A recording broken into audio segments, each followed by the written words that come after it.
우리가 살아가면서 내 힘으로 할 수 있는 것이 과연 몇 개나 될까? 한번 여러분 헤아려 보셨습니까? 내 힘으로 할 수 있는 거 없어요. 그렇죠? 내 힘으로 할 수 있는 게 없어요. 주님께서 공급해 주시는 힘이 아니면 아예 그 생명부터가 내 것이 아니에요. 그렇죠? 그러면 내 것이라고 할 수 있는 것이 없는데 우리는 항상 내 것을 위해서 살아가요. 내 것을 보호하고 내 것을 더 많이 움켜잡으려고 하고 또 내 것을 더 확장시켜 가려고 하고, 그죠? 내 것을 보호하려고 하고 빼앗기지 않으려고 하고, 이게 다 뭐예요? 내 것도 아닌데 내 것이라고 생각하는 거죠. 어떤 분이 이렇게 이야기를 합니다. 이 세상의 모든 것들은 잠시 빌려서 썼다가 그대로 주인에게 돌려드리고 가는 거다. 우리 인생은 그런 거다라고 이야기합니다. 그런데 우리는 이 짧은 인생 속에서 그 짧은 인생 동안만이라도 내 것으로 가지고 있다가 가려고 하는 그런 마음이 있어요. 근데 그건 하나님께서 원하시는 것이 아니죠. 그건 뭐예요? 하나님을 알지 못하는 자들의 삶의 모습이에요. 참된 주인이 누군지 모르니까 뭐예요? 주우면 인자. 내 것으로 가지고 있으면 내 것이 될 것이라고 생각을 합니다. 그런데 그렇지가 않은 거죠. 우리의 삶이 바로 그거 같습니다. 항상 이렇게 착각 속에서 살고 그리고 제대로 알지 못하는 그러한 어리석음 속에서 살아가는 것이 우리의 모습이 아닌가 생각합니다. 그러다가 어느 날 이 세상의 모든 것들이 참된 주인이 있다는 것을 알게 되어지죠. 그게 뭐예요? 하나님께서 계시, 당신을 보여주는 거예요. 내가 이 세상의 참된 주인이다 라고 하는 것을 보여줄 때 비로소 당신이 이 세상의 참된 주인이시군요. 내가 가지고 있는 이것이 내게 아니군요. 비로소 그것을 고백하게 되어지죠. 이게 믿음의 고백이고 신앙의 고백입니다. 근데 그걸 세상 사람들이 보여줘도 인정하려고 하지 않습니다. 왜요? 그것을 인정하는 그 순간 내 것이 아닌 게 되어버리니까. 오늘 본문 말씀에 보면 하나님께서 모세에게 말씀을 하십니다. 너 애굽에 가서 바로에게 가서 이 세상 모든 것이 나의 것이라고 이야기해라. 그런데 바로는 그것을 인정하지 않으려고 할 것이다. 왜? 지금껏 자기 것으로 여겼기 때문에. 그걸 놓으라고 이야기할 때 결코 놓지 않을 거다. 그래서 나는 이 세상의 모든 것이 나의 것임을 나타내 보여줄 거야. 누구에게? 바로와 애굽에게. 그건 뭐예요? 세상을 상징하는 거죠. 이 세상에 참된 주인이 누구인지, 참된 이 세상에 하나님이 누구인지, 참된 신이 누구인지를 보여줄 거야 라고 말씀하시는 거예요. 오늘 본문 말씀에 보면요, 계속해서 나오는 단어가 있어요. 뭐냐면 나요, 나. 내가 할 거야, 내가 할 거야, 내가 이루어갈 거야. 나의 백성, 나의 군대. 모든 것이 다 뭐예요? 하나님께서 행하시겠다는 거예요. 아멘. 그러니까 뭐 하라는 거예요? 모습 보고 너는 가서 이야기만 전해. 너 보고 하라는 거 아니야. 너 보고 뭔가 힘을 쓰고 애써서 이스라엘 백성들을 건져내라는 것 아니야. 내가 할 거야. 그러니까 너는 가서 그렇게만 전해. 내가 나의 백성, 내 군대를 너가 소유했다고 생각했던 그 손에서 빼앗아서 내가 나의 군대가 어떠한 모습인지, 나의 소유가 어떠한 소유의 모습인지를 보여줄 거야 라고 하는 것을 지금 바로에게 말하라고 하시는 거예요. 오늘 우리가 이 세상에 살아가면서 해야 될 것은 뭐냐면 내가 누구의 소유인지를 나타내 보여주는 거예요. 내가 아니라 우리가 누구의 소유인지, 이 세상이 누구의 소유인지를 드러내 보여주는 삶, 이것이 바로 그리스도인의 삶이요 하나님의 택함 받은 하나님의 사람들의 삶의 모습이 되어야 하는 겁니다. 이것이 하나님의 사람의 본분이라고 말씀하고 있어요. 오늘 성경은 우리에게 바로 그와 같은 모습들을 성경을 통해서 보여주고 있어요. 하나님이 왜 당신을 계시하는지, 왜? 아무도 몰라요. 하나님이 당신을 계시해 주시지 아니하시면, 보여주시지 아니하시면 어느 누구도 하나님을 알 수가 없습니다. 그래서 어떻게 해요? 하나님이 하나님 되심을 나타내 보여줍니다. 근데 그것이 참 신기한 건 그것을 통해서 하나님이 심판하신다는 겁니다. 예수님께서 십자가에 못 박히신 그 십자가가 이 세상에 꽂힘으로 인하여서 심판이 시작이 되어지는 거예요. 왜요? 그 십자가를 믿는 자와 믿지 않는 자들이 나눠집니다. 그죠? 심판의 근거가 이 세상에 딱 꽂혀지는 거예요. 무엇으로? 십자가로. 애굽에는요, 하나님이 10가지 재앙을 통해서 하나님이 누구이신지를 보여줘요. 참신이 누구인지를 나타내 보여주십니다. 그것이 그들에게 심판이에요. 그 심판을 통해서 보여주시고 나타내심을 통해서 하나님이 살아계시다고 하는 것을, 또 하나님이 이 세상의 참된 주인이라고 하는 것을 드러내셔요. 근데 그것을 믿는 자와 믿지 않는 자가 나눠지는 거예요. 기준이 생기는 거예요. 기준이 생길 때 참과 거짓이 나눠지잖아요. 하나님은 지금 그걸 보여주시는 거예요. 바로에게 기준이 무엇인지를 보여주는 거예요. 너가 왜 심판을 받아야 되는지, 너가 왜 하나님 앞에 정죄함을 받아야 되는지 그 기준을 세우시는 거예요. 왜? 이전에는 몰랐거든요. 몰랐을 때는 하나님이 뭐라 하지 않으셔요. 그런데 알면서도 자기의 고집과 아집으로 하나님을 외면하고 하나님을 부인하는 그 자는 심판한다는 거예요. 십자가가 이 세상에 꽂혀진 바로 그 순간 뭐예요? 이전의 것들이 몰라서, 하나님 몰라서, 예수 그리스도가 누구인지 몰라서 믿지 않았다면 그건 오케이. 그렇지만 아니라는 거예요. 기준이 세워지는 거예요. 십자가의 기준이 세워지는 거예요. 하나님의 구원이, 그 구원의 기준이 무엇인지를 드러내 보여주시는 겁니다. 오늘 하나님께서는요, 이스라엘 백성들에게 나의 군대, 나의 백성이라고 이렇게 표현하십니다. 그리고 내가 그들을 이 애굽에서, 즉 바로 너가 너 거라고 생각하는 그 소나기에서 내가 나의 백성, 나의 군대를 끄집어내어서 하나님의 백성이 어떠한 모습인지를 나타내 보여줄 거야 라고 하시는 것을 오늘 말씀하시는 거예요.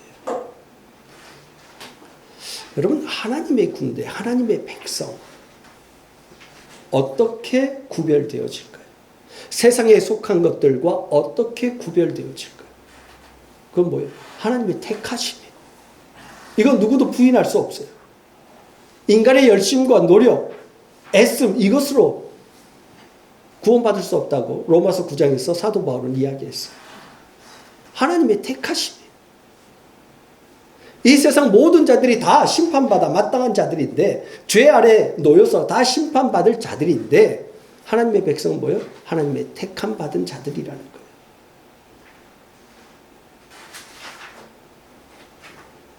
아니, 예수 그리스도의 십자가가 꽂혀졌다는 사실도 모르고 죽어간 사람들은 어떻게 해요? 그거는 상관없어요. 왜? 사람의 의지가 아니기 때문에. 아, 그 사람들도 만약 십자가를 봤으면 믿었을걸요? 우리 보통 그렇게 생각하잖아요. 아니에요. 하나님께서 보여주시지 아니하고 하나님께서 택하여 주시지 아니하시면 이 세상에 어떠한 자도 하나님을 하나님으로 고백할 수 없는 거예요. 그러니까 오늘 이 시간 우리가 이 자리에 앉아서 하나님을 나의 하나님으로 고백하고 예수 그리스도를 나의 구주로, 나의 주로 고백하는 이것이 큰 복인 줄로 믿습니다. 아멘. 이걸 잊어버려요. 이건 당연하다고 생각해요.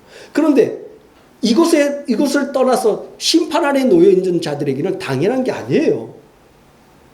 우리가 지금 이렇게 하나님의 택함 받아서 구원받은 자로서의 삶을 살아가고 있다는 것이 우리는 마땅하고 당연하다고 생각해서 거기에 대한 아무 감각이 별로 없는데, 심판 아래 놓인 자들은 택함 받았다는 이 자체가 당연한 게 아니라 생명이에요, 생명. 여러분, 상상이 되십니까? 잠시 후면 다 사형 선고를 받았어요. 다 사형 선고를 받았어요. 그리고 옥에 다 갇혀 있어요. 그런데 그 옥에 갇혀서 다 죽어야 될 자들인데 갑자기 누가 나와서 이름을 부릅니다.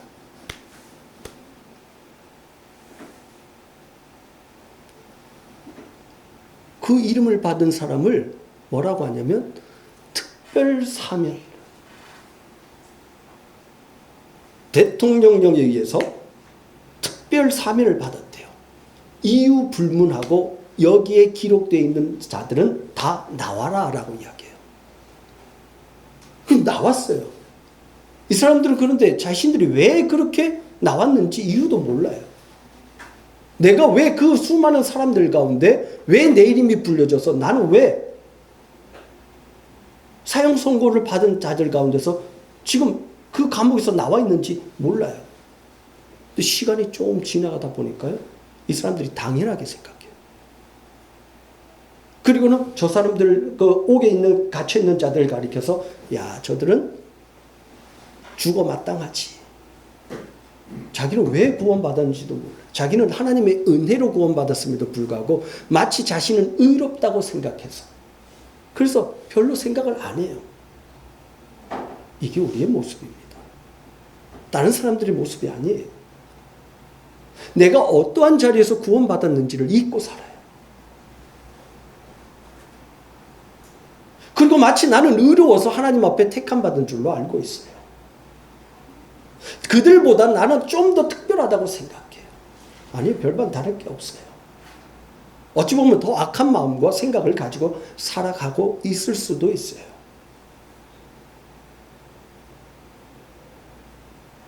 전혀 그런데 그런 생각은 하지 않고 나는 마땅하다고 생각해요. 오늘 하나님께서는 그와 같은 자들에게 우리에게 말씀하시는 거예요. 너도 그들과 똑같은 자야.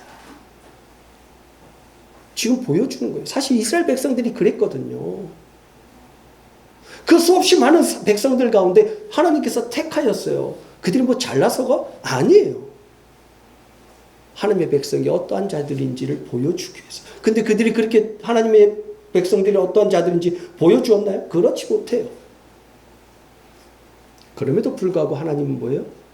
어떻게 하나님이 택한 자들을 어떻게 하나님께서 구원해내시고 하나님이 약속을 향하여서 언약의 백성으로 만들어서 약속의 땅에 집어넣으시는지를 보여주시는 과정이에요. 이게 구약의 모든 과정이에요. 한 번도 제대로 하나님의 백성은 이러한 사람들이다라고 하는 것을 온전히 보여준 적이 없어요. 오직 누구만 드러나요? 하나님만 드러나요. 그럼에도 불구하고 하나님은 그들과 언약하셨어요. 내가 너를 반드시 나의 백성으로, 그래서 나의 약속의 땅으로 내가 너를 집어넣을 거야. 아멘. 나의 백성으로 반드시 만들어 놓을 거야 하는 아멘. 하나님의 언약을 성취하는 모습만이 드러나는 거예요. 그런데 그걸 착각합니다. 그래서요, 오늘 하나님께서는 이스라엘 백성들을 어디다 집어넣냐면 애굽에다 집어넣는 거예요. 그리고 고통 가운데 들어가게 하는 거예요. 자신들이 어떻게 구원을 얻게 되었는지를 보여주는 겁니다. 종의 모습으로. 세상에 속하여서 세상 아래에서 세상의 그 힘에 눌려서 종된 모습으로 살아가는 그들. 그러나 그들 역시도 하나님께서 긍휼히 보는 것이 아니라 그들 역시도 애굽과 똑같은 자들이다라고 하는 것을 보여주시는 거예요. 그래서 뭐예요? 마지막 10번째 재앙에 바로 어린 양의 피로 구원을 얻게 하는 거예요. 10번째 재앙은 뭐예요? 이스라엘 백성이나 애굽 백성이나 똑같이 다 뭐예요? 하나님의 심판 아래 놓여 있다라고 하는 것을 보여주는 내용이죠. 그리고 그들이 가운데서 어린 양의 피가 뿌려졌을 때만이 그들이 나의 백성이다라고 하는 것을 보여주셔요. 아멘. 그죠? 그래서 나의 백성, 나의 군대라고 하는 이 표현 속에는요, 뭐냐면 하나님의 택한 자들은 어린 양의 피로 인하여 구원받은 자들이다라고 하는 의미가 담겨져 있어요. 아멘. 그러니까 하나님의 군대라고 하는 것, 하나님의 백성이라고 하는 것은 어린 양의 피가 뿌려진 자들이라는 표현입니다. 아멘. 그죠? 그 하나님의 어린 양의 그 피로 인하여서 구원받은 자들, 그러니까 자신의 힘과 자신의 능력으로 인하여서 구원을 위해서 애쓴 자들이 아니에요. 철저하게 하나님 측에서 그들에게 어린 양을 그래서 그 어린 양이 뿌려진 모습에서 하나님의 백성으로 구별되어지는 겁니다. 옛날에 이 소들이 각각 집집마다 많아요. 근데 이 소들이 돌아다니다가 남의 집에 들어가요. 근데 이게 내 손지 그 집 손지 몰라요. 그래가지고 뭐예요? 뭘 해요? 인장을 찍는 거. 낙인. 요거는 토마스네 집 소. 엉덩이 쪽에다가 딱 찍죠. 그죠? 요즘 뭐 돼지 1등급 하면 도장 펑 찍는 것처럼. 이거는 토마스 집. 이거는 뭐 로빈슨 집의 소. 이렇게 찍히는 거예요. 그럼 오늘 하나님의 백성들의 모습은 어떻게 나타나느냐? 어린 양의 피. 어린 양의 피가 뿌려졌냐, 뿌려지지 않았냐. 이건 지금 우리 눈에는 안 보여요. 그죠? 누구의 눈에만? 하나님. 하나님의 백성들은 하나님께서 정확하게 분별하십니다. 정확하게 하나님의 양은 하나님께서 찾으시는 거예요. 그래서 예수님께서 뭐라고 했어요? 내 양은 내 음성을 알아듣는다는 거예요. 그죠? 또 하나님도 예수님도 뭐예요? 나는 목자다 말씀하시면서 나는 길을 잃어버린 내 양. 뭐예요? 내가 확실히 아는 내 양을 찾으러 갔다는 거예요. 오늘 성경은 바로 그 말씀을 하고 있는 거예요. 하나님은 내 군대, 내 백성. 군대라고 하는 의미 속에 뭐가 있어요? 하나님 부름받았다는 의미가 있죠. 부름받았다. 하나님의 군대로 부름받은 하나님의 사람들은요, 자신의 삶에 얽매이지 않는다고 말씀하고 있어요. 사도 바울이 이야기하죠. 군사로 부름받은 자는 자신의 삶에 얽매이지 않고 부르신 자의 뜻대로 삶을 살아가는 자다라고 말씀하시죠.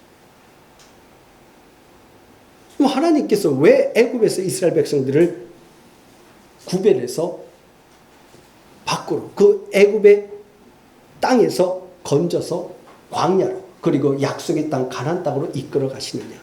그건 뭐예요? 예배자로 세우기 위해서. 예배자로 세우는 것밖에 없어요. 예배자는 뭐예요? 자신에게 행하신 하나님의 그 일을 찬양하는 것이 예배예요. 그죠? 예배는 뭐예요? 내가 하고 싶은 것 하는 게 아니에요. 야, 예배 속에서 야, 우리 듣기 좋은 노래들 해보자. 야, 우리가 듣기 좋은 뭐 꽁투도 한번 해보자. 혹은 우리 연극도 한번 해보자. 이게 아니라 하나님께서 나에게 행하신, 하나님께서 우리에게 행하신 그 구원이 무엇인지를 드러내고 그것을 높여 찬양하는 거예요. 이게 예배예요. 그럼 하나님의 군대로 부름받은 자들이 행해야 될 것은 뭐냐면 자기 힘 기르는 게 아니에요. 자기 능력 기르는 것이 아니에요. 오늘날 교회로 표현하면 교회 안에서의 세상의 힘과 능력을 축적해서 우리는 이와 같은 힘을 가지고 있다고 이야기하는 것이 아니라 뭘 드러내야 돼요? 하나님을 더욱더 어떻게 하면 더 의지할 수 있는가? 하나님께서 어떻게 구원의 일들을 이루어내셨는가에 대한 그 힘을 축적해내야 되는 거예요. 그걸 드러내는 것이 교회의 역할이에요. 어떻게 하나님께서 우리를 구원해내셨는지, 그 구원의 하나님은 어떠한 분인지, 예수 그리스도의 그 십자가의 은혜가 무엇인지를 드러내는 거예요. 삶을 통해서 드러내는 거예요. 이게 교회예요. 아멘. 그것만 드러내면 되는데 교회 안에서 싸울 필요가 있나요? 다툴 필요가 있나요?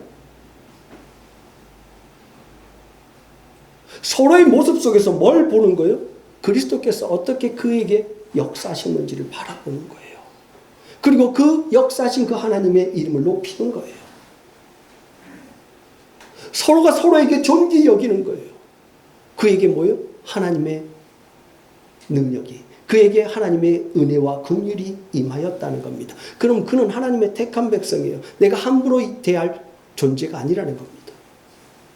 하나님께서 택한 백성이에요. 함부로 내가 대할 자가 아니라는 거예요. 존귀하게 되어야 돼요. 존귀하게 대해야 돼요. 근데 우리는 그거 전혀 생각하지 않아요. 니까짓 끼. 조금만 못하면 왜 그래요? 하나님의 은혜가 어느 순간 사라져버리고 뭐예요? 세상의 것들로 자꾸만 평가하고 판단하는 거예요. 그러니까 나보다 못하면 그리고 나보다 좀 잘난 거 있으면 어우 그러세요 이러죠. 교회 안에서는 세상의 옷들이 다 벗겨져야 돼요. 철저하게 그리스도로 옷 입은 자들의 모습이에요. 아멘. 그래서 서로가 서로에게 뭐예요? 그리스도를 바라보듯이 섬기는 거예요. 그렇게 되면 다툴 이유도 분란을 일으킬 이유도 싸울 이유도 없습니다. 이것이 하나님의 뜻이에요. 오늘 성경은 바로 그걸 우리에게 말씀하고 있습니다. 내 백성은 그와 같은 백성이야. 내가 택한 군대는 이와 같은 군대야. 왜? 군대가 이기고 나면 쾅쾅쾅쾅 이기면서 뭐예요? 자신의 장군을, 자신의 왕의 이름을 높이는 거예요. 내가 싸워서 이겼어 하는 군대 없어요. 자기 군대를 이끈 장군, 자기 군대를 이끈 왕, 그를 높이는 거예요. 그럼 이 군대는 뭐예요? 철저하게 하나님께서 자신의 생명을 내어놓아서 구원해냈고 하나님이 놀라운 능력으로 인하여서 이들을 이끌어내셨어요. 그리고 끊임없이 승리를 경험하게 하십니다. 그래서 가나안 전쟁에 보면 제일 첫 번째 전쟁이 뭐예요? 여리고 전쟁이죠. 여리고성. 이 여리고성에서 뭐예요? 이스라엘 백성들이 싸워요? 싸움 하나도 하지 않아요. 그냥 성을 돌아요. 6째 날까지 하루에 한 번씩 돌고 마지막 날 7번 돌고는 뭐예요? 여호와 이름을 찬양해요. 그때 그 성이 무너져요. 그것이 하나님께서 말씀하시는 거예요. 뭐? 가나안 전쟁은 이와 같은 것이라는 거예요. 너의 힘과 능력으로 전쟁하는 전쟁이 아니라는 거예요. 가나안 땅을 점령하는 그 전쟁은 너의 힘으로 싸우는 게 아니라 누구의 힘으로? 오직 하나님의 이름을 높이는 그 하나님의 이름으로 싸우는 전쟁이라는 거예요. 아멘. 그래서 이스라엘 백성들은요, 이 가나안 땅에서의 전쟁 속에서 제일 첫 번째 기억해야 될 것이 뭐냐면 은혜로 들어가는 곳이라는 거예요. 그래서 가나안 땅으로 들어가기 전에 전쟁을 하기 전에 뭐 하냐면 할례 의식을 해가고 유월절 의식을 행해요. 여호수아가. 그건 뭐예요? 아, 하나님의 백성은 어린 양의 피로. 어린 양의 피로 인하여서 택함받은 자들이라는 것을 깨닫게 하기 위해서, 알게 하기 위해서. 할례는 뭐예요? 자신의 힘이 아니에요. 내 능력이 아니에요. 나의 모든 능력의 근원은 사라져버리고 오직 하나님의 능력으로만 들어갈 수 있는 것이 가나안 땅이라고 하는 것을 인식시키는 거예요. 그래서 가나안 전쟁은요, 철저하게 하나님의 은혜. 그런데 그 가나안 땅에 사는 자들은 다 뭐예요? 내 힘으로 사는 자들이에요. 하나님의 은혜가 아닌 자신의 힘과 자신의 능력으로만 살아가려고 하는 자들과의 전쟁이에요. 그래서 그 가나안 땅에는요, 끊임없이 하나님의 은혜로만 들어갈 수 있는 자들, 하나님의 은혜로 사는 자들이 약속의 땅에 거한다라고 하는 것을 보여주는 것이 가나안 전쟁이에요. 오늘 이 전쟁이 바로 여기서부터 시작되어지는 거예요. 오늘 우리가 알아야 할 가장 첫 번째 것, 나는 하나님의 은혜로 부름받아 하나님의 백성이라는 것. 또한 내게 행하신 하나님의 그 은혜를 전하기 위해서, 그 이름을 높이기 위해서 택함받은 하나님의 군대라고 하는 것을 잊지 마시기 바랍니다. 아멘. 그래서 남은 생에 또한 우리 교회가 믿음의 길을 걸어갈 때 온전하게 하나님의 은혜만을 높이고 하나님의 은혜만을 전할 수 있는, 그리고 그 하나님의 은혜의 감사를 나타낼 수 있는 사랑하는 우리 모든 성도님들, 또 우리 대양교회 되어지기를 주님의 이름으로 축복합니다. 아멘. 기도하겠습니다.